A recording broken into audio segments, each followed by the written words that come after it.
વિશાલભાઈ, આજે જામનગર કલેક્ટર સાથે ગુજરાત કિસાન કોંગ્રેસના માધ્યમથી આવેદનપત્ર આપી અને જામનગર જિલ્લામાં જે રીતે 159% વરસાદ પડ્યો છે, અમુક તાલુકાઓની અંદર 188%, અમુકમાં 190%, એમ સરેરાશ જામનગરની અંદર 159% વરસાદ જ્યારે પડ્યો છે અને 2016નો કેન્દ્ર સરકારનો અછતગ્રસ્ત મેન્યુઅલ બહુ સ્પષ્ટ છે કે જ્યાં 140% કે તેનાથી વધારે વરસાદ પડે તો એ લીલો દુષ્કાળગ્રસ્ત અથવા તો અતિવૃષ્ટિગ્રસ્ત વિસ્તાર જાહેર કરવો જોઈએ.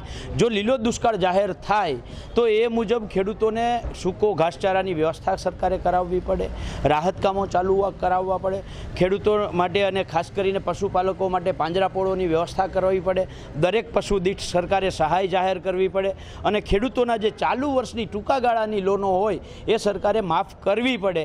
આ એટલા બધા ફાયદાઓ અછતગ્રસ્ત મેન્યુઅલની અંદર જ્યારે હોય ત્યારે સરકાર માત્ર SDRF મુજબ વળતર આપી અને પોતાના ઉપકારો ખેડૂતો ઉપર લાદતી હોય ત્યારે સરકારશ્રીને ધ્યાન દોરવા માટે આજે અમે આવેદનપત્ર આપવા આવ્યા. પણ ત્યારે દુઃખની વાત એ છે કે જામનગર કલેક્ટરને ખબર જ નથી કે અછતગ્રસ્ત મેન્યુઅલ નામની કોઈ યોજના સરકારની છે. એમને ખબર જ નથી કે અછતગ્રસ્ત મેન્યુઅલ શું છે.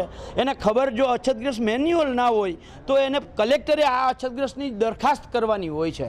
તો એને મેન્યુઅલ ખબર ના હોય, એની જોગવાઈઓ ખબર ના હોય તો એ દરખાસ્ત કેવી રીતે કરશે અને દરખાસ્ત નહીં કરે તો લીલો દુષ્કાળગ્રસ્ત જાહેર કેવી રીતે થશે.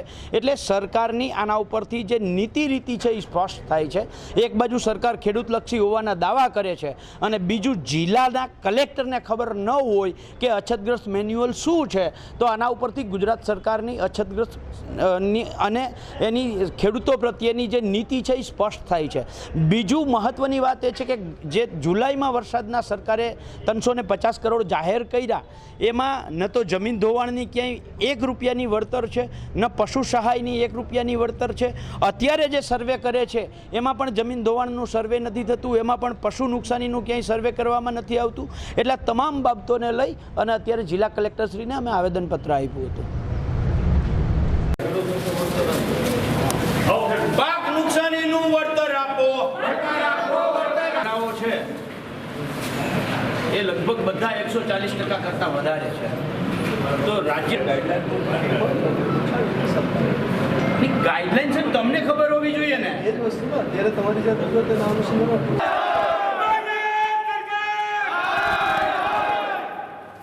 સરકારના ભાગરૂપે તમારી ફરજ બને છે, તમને ખબર હોવી જોઈએ કે આવી કોઈક યોજના છે.